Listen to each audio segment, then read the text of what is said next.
Hola, mi nombre es Miguel Fonseca y junto con mis compañeros David Espinosa, Adriana Guzmán y Marcelo Jumbo, les hablaremos sobre la metrología. Somos de la Universidad de Guayaquil, Facultad de Ingeniería Industrial. Primero, ¿qué es la metrología? La metrología es la ciencia de ingeniería de la medida, incluyendo el estudio, mantenimiento y aplicación del sistema de pesos y medidas. Actúa tanto en los ámbitos científico, industrial y legal, como en cualquier otro demandado por la sociedad. Su objetivo fundamental es la obtención y expresión del valor de las magnitudes, garantizando la trazabilidad de los procesos y la consecución de la exactitud requerida en cada caso, empleando para ello instrumentos, métodos y medios apropiados. La metrología tiene dos características muy importantes: el resultado de la medición y la incertidumbre de medida. Es parte fundamental de lo que en los países industrializados se conoce como la infraestructura nacional de la calidad, compuesta además por las actividades de normalización, ensayos, certificación y acreditación, que a su vez son dependientes de las actividades meteorológicas que aseguran la exactitud de las mediciones que se efectúan en los ensayos cuyos resultados son la evidencia para las certificaciones. La metrología permite asegurar la comparabilidad internacional de las mediciones y por tanto la intercambiabilidad de los productos a escala internacional. Luego tenemos, ¿cuál es la importancia de la metrología? La importancia de la metrología radica en que tantos empresarios como consumidores necesitan saber con suficiente exactitud cuál es el contenido exacto de un determinado producto. En este sentido, las empresas deben contar con instrumentos de medición adecuados para obtener medidas confiables y garantizar buenos resultados en el proceso de fabricación de un producto. Por otro lado, es necesario homogeneizar las unidades de medida en todos los pueblos y países, ya que la metrología comprende todos los aspectos, tanto teóricos como prácticos, que se refieren a las mediciones, cualquiera que sean sus incertidumbres, y en cualquiera de los campos de la ciencia y la tecnología en que tenga lugar. Cubre tres actividades principales: la definición de las unidades de medida internacionales aceptadas, la realización de las unidades de medida por métodos científicos y el establecimiento de las cadenas de trazabilidad, determinando y documentando el valor y exactitud de una medición y esparciendo dicho conocimiento. Luego tenemos calibrado de instrumentos de medida. ¿Qué es el calibrado de instrumentos de medida? Es el procedimiento de comparación entre lo que indica un instrumento y lo que debería indicar, de acuerdo a un patrón de referencia con valor conocido. De esta definición deduce que para calibrar un instrumento o patrón es necesario disponer de una mayor precisión que proporcione el valor convencionalmente verdadero, que es el que se empleará para compararlo con la indicación del instrumento sometido a calibrado.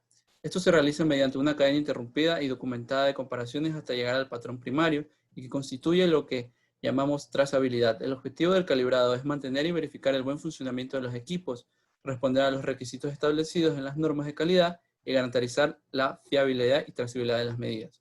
En la calibración, los resultados deben informarse a través de un certificado de calibración, en el cual se hará constar los errores encontrados, así como las correcciones empleadas, errores máximos permitidos. Además, pueden incluir tablas, gráficos, etc. Clasificación de la metrología. La metrología, de acuerdo a su campo de aplicación, se clasifica en metrología legal, metrología industrial y metrología científica. La metrología legal está orientada a proteger al consumidor y es realizada por el Estado para garantizar que lo indicado por el fabricante cumpla con los requerimientos técnicos y jurídicos reglamentados en el país. Opera sobre todas las transacciones en las que interviene un instrumento de medida, así determina el precio de un producto o servicio. Algunos ejemplos de ellos serían la báscula, los surtidores, cinta métrica, etc. Metrología industrial. Persigue promover la competitividad industrial a través del aseguramiento de las mediciones, por medio de la calibración periódica de sus instrumentos de medición, contra patrones trazables al sistema internacional de unidades, acompañadas de buenas prácticas y procedimientos de medición, las cuales inciden en la calidad y los bienes del servicio.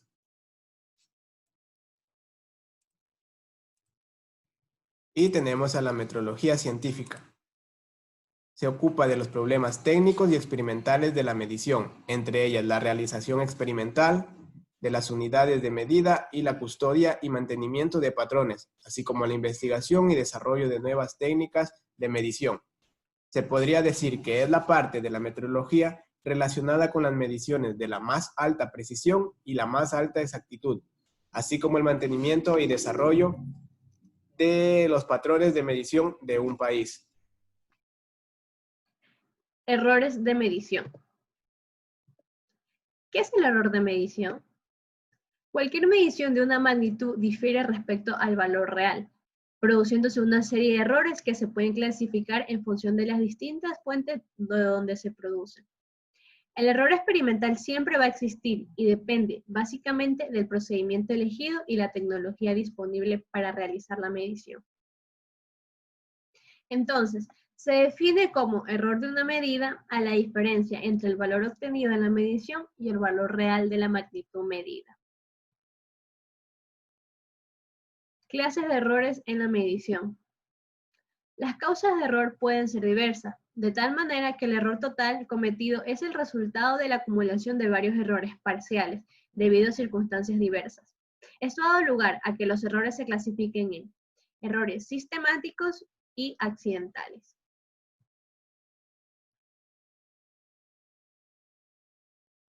Error sistemático. Son causados por la deficiencia de los instrumentos de medición y por la impericia del observador. Son aquellos que se producen siempre en una misma dirección, ya sea por exceso o defecto del instrumento. Dentro de estos errores se suelen incluir los errores llamados instrumentales o de apreciación. Estos surgen como consecuencia de las limitaciones propias de los instrumentos de medición y de la perfección con la que los mismos fueron construidos, ya sea porque un instrumento esté mal calibrado o porque venga de algún defecto de fábrica. Los errores por impericia del observador se llaman también errores personales, y el más común es el posicionamiento del observador para medir A para el eje. La visual del observador no se dirige perpendicularmente a la escala.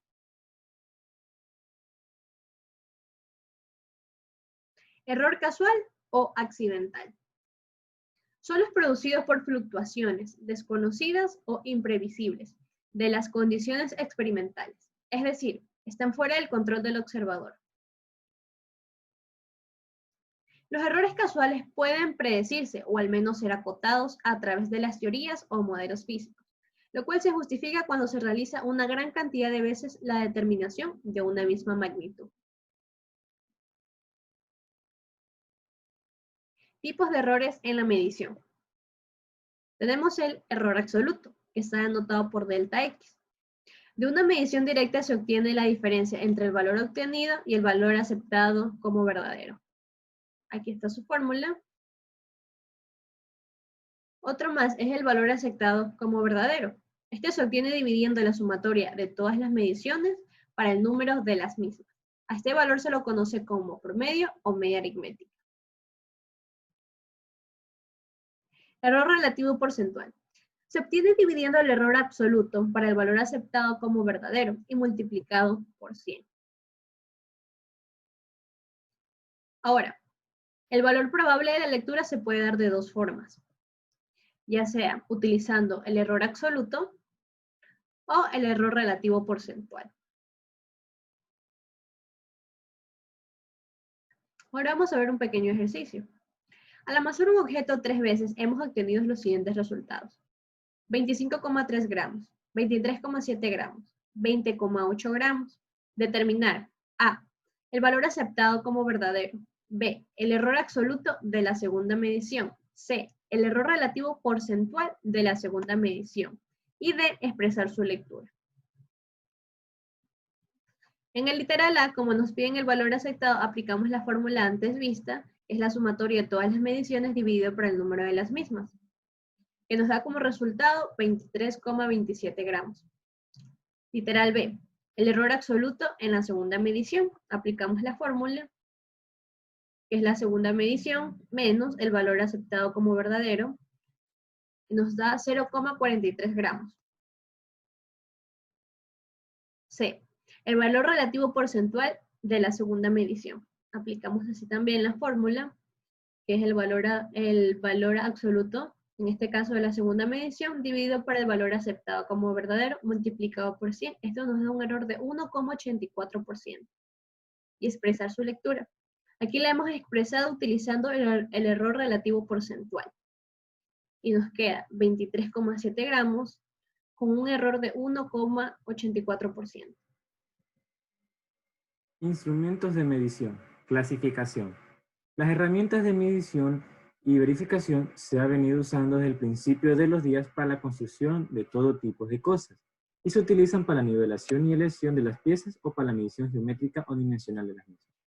La medición la definiremos como la comparación de una magnitud con su unidad de medida, con el fin de averiguar cuántas veces contiene la primera medida a la segunda medida. Las mediciones dimensionales que podemos realizar son las mediciones directas y las mediciones indirectas. Pues bien, ¿qué son mediciones directas? Las mediciones directas son instrumentos que permiten por lectura directa la determinación de una medida de la pieza. La precisión de esa medición dependerá de las cualidades del instrumento y de una serie de factores que participan en la operación de medir. En cambio, las mediciones indirectas es la medición realizada con un instrumento de medida capaz de detectar la variación existente entre la magnitud de un patrón y la magnitud de la pieza a medir. Resulta lenta y laboriosa para la medición de las pocas piezas y rentable para la medición de muchas piezas. Clasificación. Pues bien, como podemos observar en la imagen, la clasificación de los instrumentos de medición vienen de medición directa y las mediciones indirectas. Las mediciones directas se clasifican a su vez en manuales graduados y manuales no graduados. En cambio, las mediciones indirectas se clasifican por método de amplificación, que son mecánicas, neumáticas, eléctricas, electrónicas y ópticas. Pues bien, antes de hablar de los instrumentos, primero hay que conocer los tecnicismos y las unidades de medida que éste implica al utilizarlos. ¿Qué es calibración? Es el procedimiento de comparación entre lo que indica un instrumento y lo que debe indicar, de acuerdo a un patrón de referencia con valor conocido. La medición dimensional es la encargada de medir la forma de las piezas, longitudes, diámetros, espesores, entre otros. La medición geométrica es la que ocupa de las propiedades y figuras geométricas en el plano o en el espacio, puntos, rectas, planos, polígonos, entre otros. Nivelación. La nivelación es el procedimiento mediante el cual se determina el desnivel existente entre dos o más hechos físicos entre sí. Se comparan varios puntos entre sí y se determinan su desnivel en metros o centímetros. Aleación es el procedimiento por el cual se compara el espacio y la distancia entre dos o más hechos físicos existentes entre sí. Y por último, la tolerancia. Se le define como el margen de error admisible en la fabricación de un producto. A mayor tolerancia, menor es el margen de error. Pues bien, instrumentos de clasificación. Los instrumentos de clasificación directa son la regla milimetrada. Son de fleje o barra de acero sobre las cuales se graba una graduación cuyo comienzo se confunde con el extremo de la izquierda. Las longitudes normales son 0.20, 0.50, 1 y 2 metros. Se graba en milímetros de un lado y en pulgadas de otro. La medición puede realizarse al extremo o entre dos trazos por diferencias de lecturas. La fracción es de 0.1 a 0.3 milímetros que se puede apreciar al ojo. La plomada. Bueno, la plomada es una cuerda que une en un extremo y tiene un peso de plomo que cuelga debido a la fuerza de la gravedad. Sirve como referencia cuando se construye un muro o pared, para asegurarnos que éste esté recto y no se venga abajo. Es un instrumento utilizado en la albañilería para verificar si una pared está derecha. Esta sirve para quitar muros antiguos, derribar los muros falsos, derribar los muros torcidos, edificar la verdad y edificar su pureza. Por último, tenemos como ejemplo el goniómetro. Un goniómetro o transformador de ángulos es un instrumento de medición de ángulos. Estas pueden ser ángulos agudos, ángulos llanos y ángulos obtusos, con forma de semicírculo o círculo graduado, utilizado para medir o construir ángulos. Esta permite medir ángulos entre dos objetos. Bien. Instrumentos de medición indirecta. Los instrumentos de medición directa tenemos como por ejemplo el indicador de carátula. El indicador de carátula o comparador de carátula es un instrumento de medición que transforma movimientos lineales de un husillo móvil en movimientos circulares de un puntero. Como su nombre lo indica, se utiliza para comparar medidas que deben encontrarse dentro de cierto intervalo y que ya sea por desgaste u otras causas que pudieron haberlos variado. Los comparadores ópticos. Los comparadores ópticos son un instrumento de medición óptico. El principio de medición es similar a los microscopios ópticos. El objetivo se coloca en la plataforma y se ilumina una luz hacia el objeto desde abajo. Esto hace que el perfil del objeto o la sombra se proyecte en la pantalla. Se utiliza un sistema óptico telecéntrico para permitir mediciones precisas. Por último, tenemos los calibradores pasa o no pasa. Son dispositivos para verificar las dimensiones de una parte en sus límites de tamaño superior e inferior, de acuerdo con las tolerancias específicas por las normas. Este es uno de los métodos más rápidos para medir roscas externas y consiste en un par de anillos roscados pasa o no pasa. Estos calibres se fijan a los límites de la tolerancia de la parte. Su aplicación simplemente es atornillarlos sobre la parte. El de pasa debe entrar sin fuerza sobre la longitud de la rosca y el de no pasa no debe introducirse más de 2 hilos antes de que ésta se atore.